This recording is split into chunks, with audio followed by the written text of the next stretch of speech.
ਵਾਹਿਗੁਰੂ ਜੀ ਕਾ ਖਾਲਸਾ ਵਾਹਿਗੁਰੂ ਜੀ ਕੀ ਫਤਿਹ। ਗੁਰੂ ਪਿਆਰੀ ਗੁਰੂ ਸਵਾਰੀ ਪਰਮ ਸਤਿਕਾਰਯੋਗ ਸਾਧ ਸੰਗਤ ਜੀਓ, ਅੱਜ ਦਾਸ ਸੰਤ ਮਹਾਂਪੁਰਖ ਬਾਬਾ ਈਸ਼ਰ ਸਿੰਘ ਜੀ ਨਾਨਕਸਰ ਕਲੇਰਾਂ ਵਾਲਿਆਂ ਦੀ ਚੱਲ ਰਹੀ ਲੜੀਵਾਰ ਪ੍ਰਸੰਗ ਕਥਾ ਦੇ ਤਹਿਤ ਉਹਨਾਂ ਦੇ ਅਗਲੇ ਜੀਵਨ ਦਰਸ਼ਨਾਂ ਦੀ ਜੋ ਕੜੀ ਆ ਦਾਸ ਆਪ ਸਾਰੀਆਂ ਸੰਗਤਾਂ ਨਾਲ ਸਾਂਝਾ ਕਰਦਾ ਹੈਗਾ। ਦੇਖੋ, ਇੱਕ ਵਾਰ ਕੀ ਹੋਇਆ ਕਿ ਜਦ ਮਹਾਂਪੁਰਖ ਨਾਨਕਸਰ ਕਲੇਰੀ ਬਿਰਾਜਮਾਨ ਸੀਗੇ, ਸੰਗਤਾਂ ਦਾ ਆਉਣਾ ਜਾਣਾ ਬੜਾ ਬਣਿਆ ਸੀ ਤੇ ਬਾਬਾ ਈਸ਼ਰ ਸਿੰਘ ਹੁਣਾਂ ਦਾ ਤੇਜ ਤਪ ਸੁਣ ਕੇ ਇੱਕ ਪ੍ਰੇਮੀ ਜਿਹਦਾ ਨਾਂ ਸੀ ਭਾਈ ਰਾਮ ਸਿੰਘ, ਇਹ ਵੀ ਮਹਾਂਪੁਰਖਾਂ ਦੇ ਦਰਸ਼ਨ ਕਰਨ ਆਇਆ।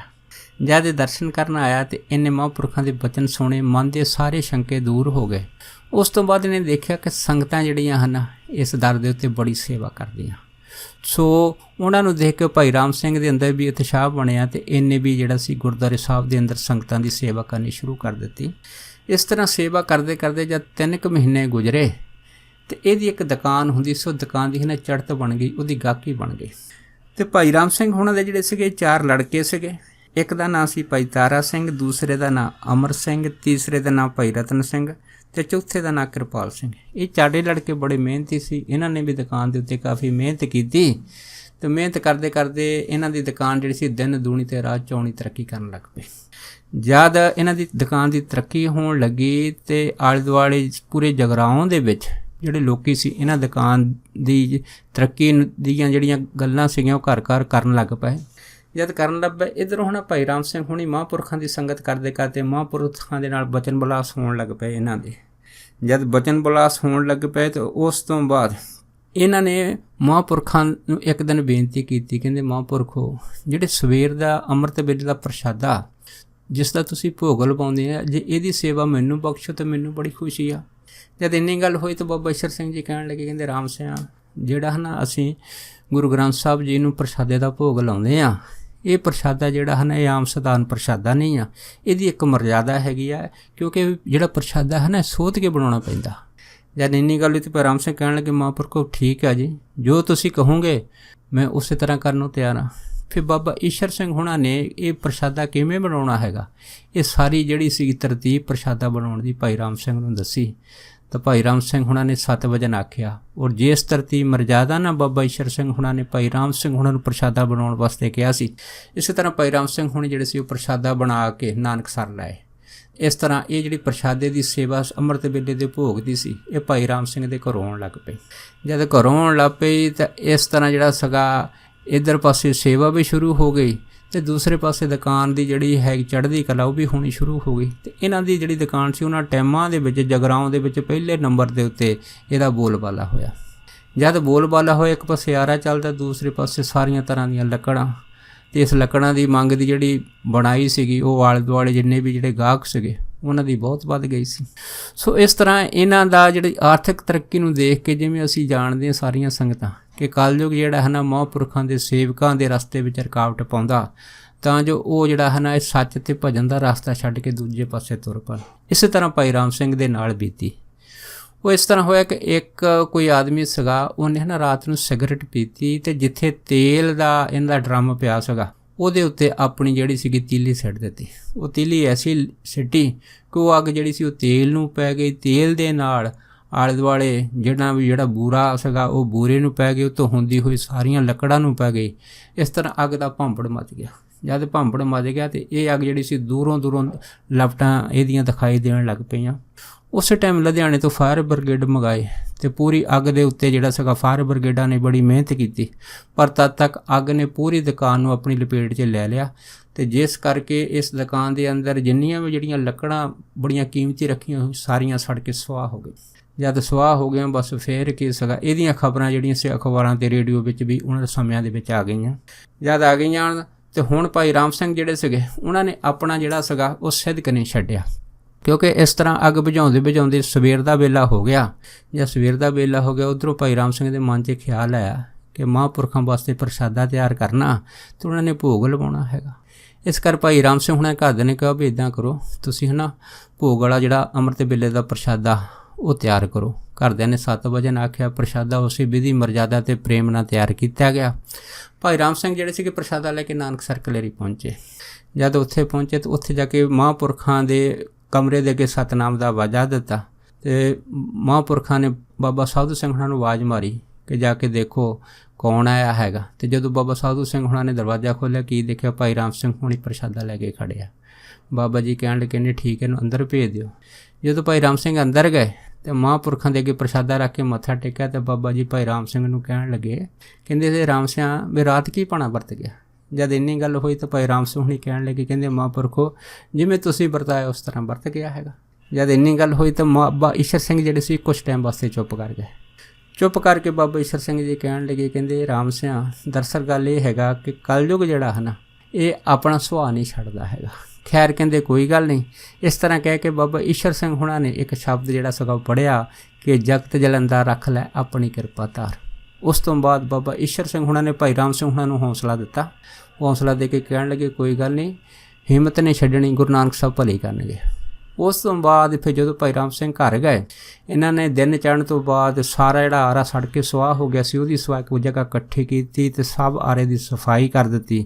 ਫਿਰ ਪਹਿਲੇ ਦੀ ਤਰ੍ਹਾਂ ਜਿਹੜੀਆਂ ਆਰੇ ਦੀਆਂ ਮਸ਼ੀਨਾਂ ਜਿਹੜੀਆਂ ਸੀਗੀਆਂ ਫਿੱਟ ਕਰਕੇ ਨਵੇਂ ਸਿਰੋਂ ਚਲਾਈਆਂ ਤੇ ਬਹੁਤ ਸਾਰੇ ਜਿਹੜੇ ਲੋਕੀ ਮਾਲਦਾਰ ਸੀਗੇ ਜਿਨ੍ਹਾਂ ਦਾ ਲੈਣ ਦੇਣ ਭਾਈ ਰਾਮ ਸਿੰਘ ਹੁਣਾਂ ਨਾਲ ਚੱਲਦਾ ਸੀਗਾ, ਉਹ ਵੀ ਭਾਈ ਰਾਮ ਸਿੰਘ ਹੁਣਾਂ ਦੀ ਇਸ ਘਟਨਾ ਨੂੰ ਸੁਣ ਕੇ ਉਹ ਵੀ ਇਹਨਾਂ ਦੇ ਪਾਸ ਅਫਸੋਸ ਕਰਨ ਆਏ। ਸੋ ਸਭ ਬੰਦਿਆਂ ਨੇ ਜਿਹੜਾ ਸੀ ਭਾਈ ਰਾਮ ਸਿੰਘ ਨੂੰ ਹੌਸਲਾ ਦਿੱਤਾ ਕਿ ਕੋਈ ਗੱਲ ਨਹੀਂ, ਤੂੰ ਫਿਕਰ ਨਾ ਕਰ, ਅਸੀਂ ਤੈਨੂੰ ਹੁਣ ਮਾਲ ਜ਼ਰੂਰ ਦੇਵਾਂਗੇ।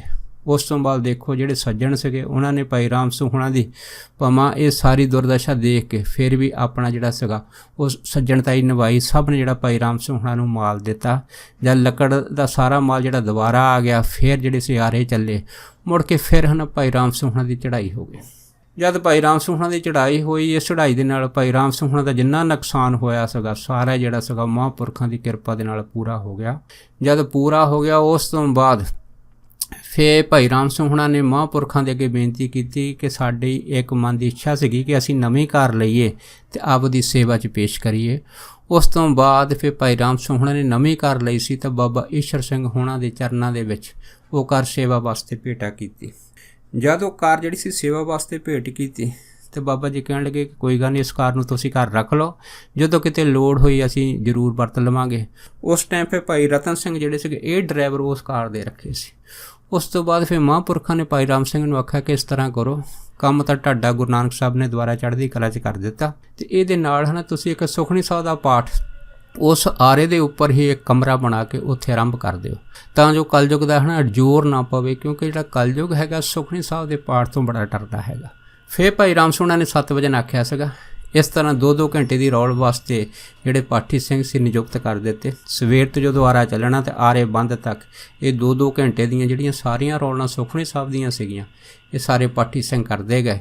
ਇਸ ਤਰ੍ਹਾਂ ਭਾਈ ਰਾਮ ਸਿੰਘ ਹੁਣਾਂ ਦੀ ਦੁਬਾਰਾ ਜਿਹੜੀ ਸੀ ਚੜ੍ਹਾਈ ਹੋਈ ਤੇ ਫਿਰ ਉਹ ਵੀ ਸਮਾਂ ਆਇਆ ਜਦੋਂ ਜਗਰਾਮ ਦੇ ਅੰਦਰ ਮਿਊਨਸਿਪਲ ਕਮੇਟੀ ਦੇ ਪ੍ਰਧਾਨ ਜਿਹੜੇ ਸੀਗੇ ਇਹ ਭਾਈ ਰਾਮ ਸਿੰਘ ਹੁਣੀ ਬਣੇ ਸੀਗੇ। ਇਸੇ ਤਰ੍ਹਾਂ ਮਹਾਂਪੁਰਖਾਂ ਦੇ ਸਮੇਂ ਦੇ ਵਿੱਚ ਇੱਕ ਵਾਰ ਜਦ ਲੋਹੜੀ ਦਾ ਤਿਉਹਾਰ ਆਇਆ ਸੀ ਤੇ ਬਾਬਾ ਜੀ ਜਿਹੜੇ ਸੀਗੇ ਉਸ ਲੋਹੜੀ ਦੇ ਤਿਉਹਾਰ ਨੂੰ 11 ਕੁ ਵਜੇ ਆਪਣੇ ਕੁਛ ਸਤਸੰਗੀਆਂ ਦੇ ਨਾਲ ਰਾਤ ਨੂੰ ਟਹਿਲਦੇ ਹੋਏ ਨਾ ਸੰਤ ਬਾਬਾ ਸਿੰਘ ਦੀ ਕੁੱਲੀ ਦੇ ਕੋਲ ਪਹੁੰਚੇ। ਜਦ ਇੱਥੇ ਪਹੁੰਚੇ ਸੀ ਤੇ ਇੱਥੇ ਭਾਈ ਰਤਨ ਸਿੰਘ ਨਾਲ ਸੀਗਾ ਤੇ ਮਹਾਂਪੁਰਖਾਂ ਨੇ ਭਾਈ ਰਤਨ ਸਿੰਘ ਨੂੰ ਪੁੱਛਿਆ, ਕਹਿਣ ਲੱਗੇ ਰਤਨ ਸਿੰਘ ਐਤਕੀ ਤੇਰੀ ਲੋਹੜੀ ਕਿੱਦਾਂ ਦੀ ਰਹੀ? ਤਾਂ ਰਤਨ ਸਿੰਘ ਕਹਿਣ ਲੱਗਾ ਮਹਾਂਪੁਰਖੋ ਐਤਕੀ ਤਾਂ ਲੋਹੜੀ 'ਤੇ ਇਕੱਲਾ ਗੋੜੀ ਖਾਣ ਨੂੰ ਮਿਲਿਆ ਹੈਗਾ।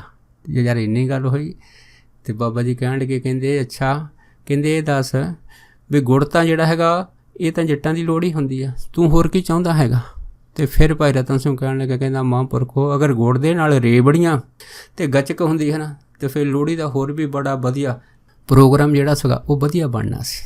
ਜਦ ਇੰਨੀ ਗੱਲ ਹੋਈ ਤਾਂ ਮਹਾਂਪੁਰ ਕਹਿਣ ਲੱਗੇ ਚੱਲ ਕੋਈ ਗੱਲ ਨਹੀਂ, ਜਿਹੜੀ ਤੂੰ ਰੇੜੀਆਂ ਦੀ ਗੱਲ ਕਰਦਾ ਹੈ ਇਹ ਰੇੜੀਆਂ ਤਾਂ ਬਾਣੀਆਂ ਦੀ ਲੋਹੜੀ ਹੁੰਦੀ ਆ, ਬਾਕੀ ਕੋਈ ਗੱਲ ਨਹੀਂ, ਜੋ ਤੇਰੀ ਮਨ ਦੀ ਇੱਛਾ ਹੈਗੀ ਆ ਸ਼ਾਇਦ ਹੋ ਸਕਦਾ ਹੈਗਾ ਉਹ ਨਿਰੰਕਾਰ ਤੇਰੀ ਪੂਰੀ ਕਰ ਦੇਵੇ।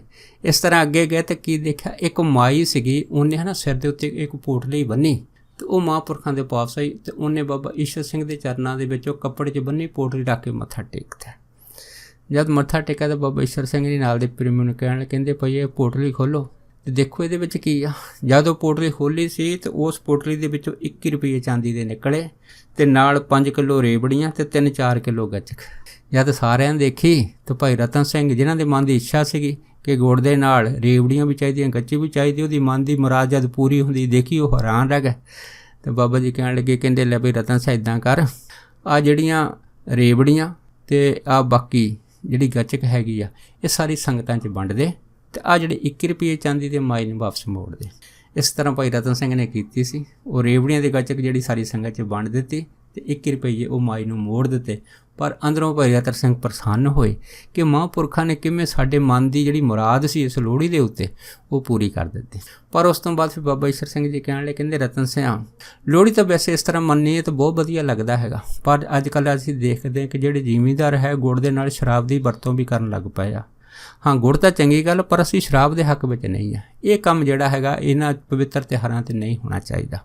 ਉਸ ਤੋਂ ਬਾਅਦ ਫਿਰ ਬਾਬਾ ਜੀ ਨੇ ਲੋਹੜੀ ਦੀ ਅਤੇ ਹੋਲਕਾ ਦੀ ਇਹ ਜਿਹੜੀਆਂ ਇਤਿਹਾਸਕ ਘਟਨਾਵਾਂ ਦਾ ਜ਼ਿਕਰ ਆਪਾਂ ਤਿਉਹਾਰਾਂ ਦਾ ਆਉਂਦਾ ਹੈਗਾ, ਇਹਦੀ ਜਿਹੜੀ ਸੀਗੀ ਇਹ ਸਾਖੀ ਇਹ ਸਾਰੀ ਸੰਗਤ ਸੁਣਾਈ ਸੀ। ਉਹਦੇ ਵਿੱਚ ਮਹਾਂਪੁਰਖਾਂ ਨੇ ਦੱਸਿਆ ਸੀਗਾ ਵੀ ਜਿਹੜੀ ਹੋਲਕਾ ਅਤੇ ਇਹ ਜਿਹੜੀ ਲੋਹੜੀ ਇਹ ਦੋਨੇ ਸਕੀਆਂ ਭੈਣਾਂ ਸੀਗੀਆਂ। ਇਹ ਸਕੀਆਂ ਭੈਣਾਂ ਹਰਨਾਕਸ਼ ਦੀਆਂ ਸੀਗੀਆਂ। ਪਰ ਉਹਦੇ ਵਿੱਚ ਫਿਰ ਮਹਾਂਪੁਰਖਾਂ ਨੇ ਦੱਸਿਆ ਸੀਗਾ ਕਿ ਜਿਹੜੀ ਹੋਲਕਾ ਸੀਗੀ ਇਹ ਹਰਨਾਕਸ਼ ਦੇ ਪੱਖ 'ਚ ਬੋਲਦੀ ਸੀ ਅਤੇ ਭਗਤ ਪ੍ਰਹਲਾਦ ਉੱਤੇ ਜ਼ੋਰ ਪਾਉਂਦੀ ਸੀ ਕਿ ਤੂੰ ਇਸ ਤਰ੍ਹਾਂ ਕਰ, ਜਲੇ ਹਰਨਾਕਸ਼ ਥਲੇ ਹਰਨਾਕਸ਼ ਬੋਲ। ਪਰ ਇਹ ਜਿਹੜੀ ਹੋਲਕਾ ਸੀਗੀ ਇਹ ਸਭ ਕੁਝ ਜਾਣਦੀ ਸੀ, ਪਰ ਕਿਉਂਕਿ ਇਹ ਹਰਨਾਕਸ਼ ਤੋਂ ਵੀ ਡਰਦੀ ਸੀ, ਇਸ ਕਰਕੇ ਇਹ ਜਿਹੜੀ ਲੋਹੜੀ ਸੀਗੀ ਇਹ ਚੁੱਪ ਰਹਿੰਦੀ ਸੀਗੀ। ਇਹਨੇ ਇਸ ਤਰ੍ਹਾਂ ਦੀ ਕੋਈ ਕਦੀ ਵੀ ਜ਼ਿੰਦਗੀ ਵਿੱਚ ਵੱਧ ਘੱਟ ਗੱਲ ਨਹੀਂ ਕੀਤੀ। ਪਰ ਆਪ ਸੰਗਤਾਂ ਜਾਣਦੇ ਆ ਕਿ ਜਿਹੜੀ ਹੋਲਕਾ ਸੀ ਕਿਵੇਂ ਉਹ ਅੱਗ ਦੇ ਵਿੱਚ ਸੜ ਕੇ ਸੁਆਹ ਹੋ ਗਈ। ਤੇ ਪਰ ਜਿਹੜੀ ਲੋਹੜੀ ਸੀ ਇਸ ਨੂੰ ਫਿਰ ਲੋਕਾਂ ਨੇ ਸਤਿਕਾਰ ਦਿੱਤਾ, ਕਿਉਂਕਿ ਇਹਨੇ ਕਿਸੇ ਵੀ ਪੱਖ ਦੇ ਵਿੱਚ ਆਪਣੇ ਭਤੀਜੇ ਪ੍ਰਹਲਾਦ ਦਾ ਕਦੀ ਵਿਰੋਧ ਨਹੀਂ ਸੀ ਕੀਤਾ ਹੈਗਾ। ਸੋ ਇਸ ਤਰ੍ਹਾਂ ਜਿਹੜੀ ਸਾਖੀ ਇੱਕ ਲੰਬੀ ਜਿਹੜੀ ਇਹ ਮਹਾਂਪੁਰਖਾਂ ਨੇ ਉਹਨਾਂ ਟਾਈਮਾਂ 'ਚ ਸੰਗਤ ਦੇ ਨਾਲ ਸਾਂਝੀ ਕੀਤੀ ਸੀ।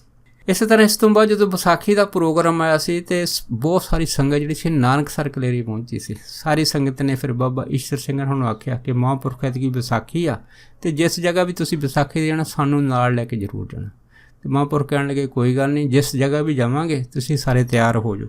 ਉਸ ਟਾਈਮ ਹੈ ਨਾ ਇੱਕ ਭਾਈ ਕਰਤਾਰ ਸਿੰਘ ਸੀਗੇ, ਇਹਨਾਂ ਦੇ ਮਨ ਵਿੱਚ ਵੀ ਵਿਸਾਖੀ ਦੇਖਣ ਦਾ ਬੜਾ ਉਤਸ਼ਾਹ ਸੀਗਾ। ਇਹ ਵੀ ਮਹਾਂਪੁਰਖਾਂ ਦੇ ਪਾਸ ਆਏ। ਇਹਨੇ ਵੀ ਆ ਕੇ ਹੈ ਨਾ ਮਹਾਂਪੁਰਖਾਂ ਨੂੰ ਬੇਨਤੀ ਕੀਤੀ ਕਿ ਮਹਾਂਪੁਰਖੋ ਐਤਕੀ ਵਿਸਾਖੀ ਦੇ ਉੱਤੇ ਮੈਂ ਆਪਣੀ ਗੱਡੀ ਲੈ ਕੇ ਆਇਆ ਅਤੇ ਮੈਂ ਚਾਹੁੰਦਾ ਹੈਗਾ ਜਿੱਥੇ ਵੀ ਤੁਸੀਂ ਜਾਓ ਤਾਂ ਮੇਰੀ ਗੱਡੀ ਸੇਵਾ 'ਚ ਹਾਜ਼ਰ ਆ। ਫਿਰ ਮਹਾਂਪੁਰਖਾਂ ਨੇ ਪ੍ਰੋਗਰਾਮ ਬਣਾਇਆ ਸੀਗਾ ਕਿ ਆਪਾਂ ਇੱਕ ਨਹੀਂ ਬਹੁਤ ਸਥਾਨਾਂ ਦੀ ਯਾਤਰਾ ਕਰਨੀ ਆ। ਉਸ ਤੋਂ ਬਾਅਦ ਫਿਰ ਇਹ ਜਿਹੜੀਆਂ ਗੱਡੀਆਂ ਦਾ ਕਾਫਲਾ ਸੀਗਾ ਵਿਸਾਖੀ ਦੇ ਉੱਤੇ ਇਹ ਫਿਰ ਕਈ ਗੁਰਧਾਮਾਂ ਦੇ ਵੱਲ ਗਿਆ। ਜਾਂਦੇ ਜਾਂਦੇ ਇਹ ਫਿਰ ਕਾਫਲਾ ਜਿਹੜਾ ਸੀਗਾ ਇਹ ਫਿਰ ਦਮਦਮਾ ਸਾਹਿਬ ਪਹੁੰਚਿਆ ਸੀਗਾ। ਉੱਥੇ 2-3 ਦਿਨ ਰਹਿ ਕੇ ਇਹ ਫਿਰ ਵਾਪਸ ਜਿਹੜਾ ਸੀਗਾ ਸਾਰਾ ਕਾਫਲਾ ਇਹ ਮੁੜ ਕੇ ਫਿਰ ਜਿਹੜਾ ਸੀਗਾ ਉੱਥੋਂ ਕੋਟਕਪੂਰਿਆਂ ਨੂੰ ਤੁਰ ਪਿਆ ਸੀਗਾ। ਜਦ ਉੱਧਰ ਨੂੰ ਤੁਰਿਆ ਸੀਗਾ ਜਿਹੜੇ ਮਹਾਂਪੁਰਖ ਸੀਗੇ ਹਨ ਉਹਨਾਂ ਸਮਿਆਂ ਦੇ ਵਿੱਚ ਇਹ ਭਾਈ ਕਰਤਾਰ ਸਿੰਘ ਉਹਨਾਂ ਦੇ ਕਾਫਲੇ ਤੋਂ ਕਾਫੀ ਅੱਗੇ ਨਿਕਲ ਗਏ ਸੀਗੇ। ਉਸ ਤੋਂ ਬਾਅਦ ਇੱਕ ਸੰਤ ਮੀਹਾਂ ਸਿੰਘ ਜੀ ਹੋਏ ਆ, ਇਹਨਾਂ ਦੇ ਗੱਡੀ ਦੇ ਵਿੱਚ ਵੀ ਕੋਈ ਸਿੰਘ ਮਹਾਂਪੁਰਖਾਂ ਦੇ ਨਾਲ ਕਾਫਲੇ 'ਚ ਜਾਂਦੇ ਸੀਗੇ, ਇਹ ਪਿੱਛੇ ਸੀਗੇ। ਪਰ ਇਹਨਾਂ ਦੀ ਗੱਡੀ ਦਾ ਜਿਹੜਾ ਸੀ ਰਾਹ ਦੇ ਵਿੱਚ ਐਕਸੀਡੈਂਟ ਹੋ ਗਿਆ ਸੀਗਾ। ਸੰਤ ਮੀਹਾਂ ਸਿੰਘ ਉਹਨਾਂ ਦੀ ਗੱਡੀ ਜਿਹੜੀ ਸੀ ਇੱਕ ਟਾਹਲੀ 'ਚ ਵੱਜੀ ਅਤੇ ਜਿਸ ਕਰਕੇ ਸੰਤ ਮੀਹਾਂ ਸਿੰਘ ਅਤੇ ਨਾਲ ਦੇ ਜਿਹੜੇ ਹੋਰ ਸਿੰਘ ਪ੍ਰੇਮੀ ਸੀ ਉਹਨਾਂ ਦੇ ਜਿਹੜੀਆਂ ਸੀ ਕਾਫੀ ਸੱਟਾਂ ਲੱਗੀਆਂ। ਫਿਰ ਮੁੜ ਕੇ ਇਹਨਾਂ ਨੂੰ ਜਿਹੜਾ ਸੀਗਾ ਹੌਸਪੀਟਲ ਭਰਤੀ ਕੀਤਾ। ਜਦ ਹੌਸਪੀਟਲ ਭਰਤੀ ਕੀਤਾ ਉੱਥੇ ਮਲਮ ਪੱਟੀਆਂ ਕੀਤੀਆਂ। ਪਰ ਜਦੋਂ ਬਾਬਾ ਈਸ਼ਰ ਸਿੰਘ ਜਿਹੜੇ ਸੀਗੇ ਇਹ ਜਦ ਆਪਣੇ ਅਸਥਾਨ 'ਤੇ ਪਹੁੰਚੇ ਸੀਗੇ ਤਾਂ ਫਿਰ ਭਾਈ ਕਰਤਾਰ ਸਿੰਘ ਨੂੰ ਕਹਿਣ ਲੱਗੇ ਭਾਈ ਕਰਤਾਰ ਸਿੰਘ ਕੀ ਗੱਲ ਹੋਈ। ਫਿਰ ਭਾਈ ਕਰਤਾਰ ਸਿੰਘ ਦੱਸਿਆ ਸੀਗਾ ਕਿ ਸੰਤ ਮੀਹਾਂ ਸਿੰਘ ਹੁਣ ਦਾ ਐਕਸੀਡੈਂਟ ਹੋ ਗਿਆ ਸੀ ਅਤੇ ਅਸੀਂ ਫਿਰ ਜਿਹੜੇ ਸੀ ਉਹਨਾਂ ਨੂੰ ਹੌਸਪੀਟਲ ਲੈ ਗਏ ਅਤੇ ਇਸ ਕਰਕੇ ਉਹਨਾਂ ਨੇ ਜਿਹੜੀ ਮਲਮ ਪੱਟੀਆਂ ਕੀਤੀਆਂ। ਫਿਰ ਬਾਬਾ ਈਸ਼ਰ ਸਿੰਘ ਹੋਣਾ ਨੇ ਸੰਤ ਮੀਹਾਂ ਸਿੰਘ ਦਾ ਹਾਲ ਚਾਲ ਪੁੱਛਣ ਵਾਸਤੇ ਆਪ ਜਿਹੜੇ ਸੀ ਉਹਨਾਂ ਦੇ ਪਾਸ ਗਏ ਆ। ਇਸ ਤਰ੍ਹਾਂ ਫਿਰ ਮਹਾਂਪੁਰਖਾਂ ਨੇ ਸੰਤ ਮੀਹਾਂ ਸਿੰਘ ਉਹਨਾਂ ਨੂੰ ਹੌਸਲਾ ਦਿੱਤਾ। ਵਾਪਸ ਜਿਹੜੇ ਮਹਾਂਪੁਰਖ ਜਿਹੜੇ ਸੀਗੇ ਉਹ ਅੰਮ੍ਰਿਤ ਵੇਲੇ ਦੇ ਦੀਵਾਨ ਵਾਸਤੇ ਤਿਆਰ ਹੋ ਗਏ। ਫਿਰ ਦੁਬਾਰਾ ਸੰਗਤਾਂ ਜਿਹੜੀਆਂ ਸੀਗੀਆਂ ਉਹ ਦੀਵਾਨ ਦੇ ਵਿੱਚ ਪਹੁੰਚੀਆਂ। ਫਿਰ ਮਹਾਂਪੁਰਖਾਂ ਨੇ ਕਥਾ ਕੀਰਤਨ ਕਰਕੇ ਸਾਰੀਆਂ ਸੰਗਤਾਂ ਨੂੰ ਨਿਹਾਲ ਕੀਤਾ। ਇਸ ਤਰ੍ਹਾਂ ਬਾਬਾ ਈਸ਼ਰ ਸਿੰਘ ਹੋਣਾ ਨੇ ਆਪਣੇ ਜੀਵਨ ਦੇ ਵਿੱਚ ਇੱਕ ਨਹੀਂ ਅਨੇਕਾਂ ਸੰਗਤਾਂ ਨੂੰ ਉਤਾਰਿਆ ਅਤੇ ਇਸ ਤਰ੍ਹਾਂ ਉਹਨਾਂ ਦਾ ਲੋਕ ਅਤੇ ਪਰਲੋਕ ਸਹੇਲਾ ਬਣਾਇਆ। ਸੋ ਦਾਸ ਇੰਨੇ ਹੀ ਬਚਨ ਮਹਾਂਪੁਰਖ ਬਾਬਾ ਈਸ਼ਰ ਸਿੰਘ ਨਾਨਕਸਰ ਕਲੇਰਾਂ ਵਾਲਿਆਂ ਦੇ ਸਾਂਝਾ ਕਰਦਾ ਹੋਇਆ ਖਿਮਾ ਦਾ ਜਾਚ ਕੁਆ ਜੀ ਹੋਈਆਂ ਬੇਅੰਤ ਭੁੱਲਾਂ ਚੁੱਕਾਂ ਦੀ ਖਿਮਾ ਬਖਸ਼ਣੀ ਸੋ ਫਤਿਹ ਬੁਲਾਓ। ਵਾਹਿਗੁਰੂ ਜੀ ਕਾ ਖਾਲਸਾ ਵਾਹਿਗੁਰੂ ਜੀ ਕੀ ਫਤਿਹ।